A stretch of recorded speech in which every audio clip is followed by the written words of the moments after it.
performing his now famous miracles.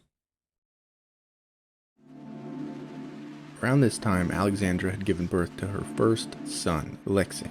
The child was born with hemophilia. This disorder was often called the royal disease. So many 20th century European royals had intermarried again and again that it was very common in the bloodline.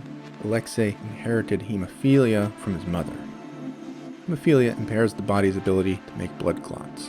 So once you start bleeding, it's a lot harder to stop. This applies to injuries both external and internal. When Alexei fell or bumped himself, he began bleeding beneath the skin. He became swollen and distended. It was excruciatingly painful. The Tsar and Tsarina worried that this condition would eventually kill their son. It's often reported that Rasputin was brought into the palace because he could heal Alexei. This is not true. Rasputin was a spiritual advisor first and foremost. His healing ability had initially nothing to do with his involvement at the palace. But eventually, he became a healer for Alexei. No one really knows when this started, or when Rasputin even learned of Alexei's hemophilia. In fact, no one knows how many times or how often Rasputin healed Alexei. But there are a few definite accounts of this happening. In 1907, the Tsarina summoned Rasputin to pray over Alexei when the child was suffering from internal bleeding. Rasputin prayed, and the next day, Alexei recovered. In addition to healing her son, this incident also confirmed her biases. The Tsarina, like much of the aristocracy, had an almost fetishistic fascination with peasants like Rasputin. The incident would have proved this to be justified. The intelligentsia, the educated doctors, the elite religious men, they could do nothing to help Alexei. And then in comes this magical peasant, waves his hand, and the problem is solved. It's all very easy for Alexandra to believe, given her prejudices and beliefs in the occult. During the summer of 1912, Alexei had yet another hemorrhage. He was bleeding profusely, experiencing intense pain, and seemed pretty close to death. Alexandra even prepared an announcement for his death. The Tsarina telegrammed Rasputin, who was in Siberia at the time. She asked Rasputin to pray for Alexei. Rasputin wrote back quickly, "God has seen your tears and heard your prayers. Do not grieve. The little one will not die. Do not allow the doctors to bother him too much." Shortly thereafter, Alexei's bleeding stopped. Doctors at the time said the recovery was entirely inexplicable. From that day on, the Tsarina saw Rasputin as a miracle worker. He quickly became her most trusted advisor. And so begins Rasputin's mystical, almost supernatural hold on the royals.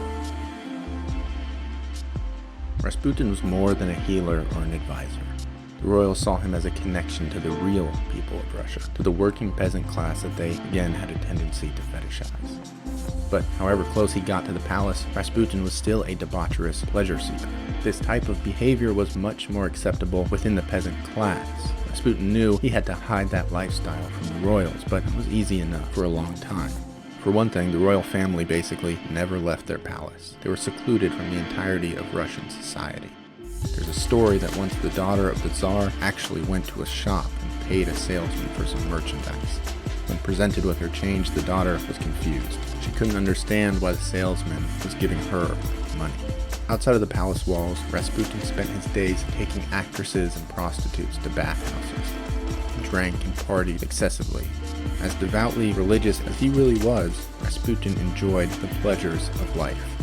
Rasputin didn't always stay in the city either. He traveled a lot. He seemed to prefer the agrarian Siberian countryside to St. Petersburg's more metropolitan landscape.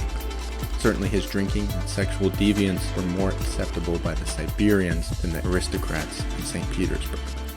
There's a story about Rasputin on his travels, perhaps one of the most famous stories.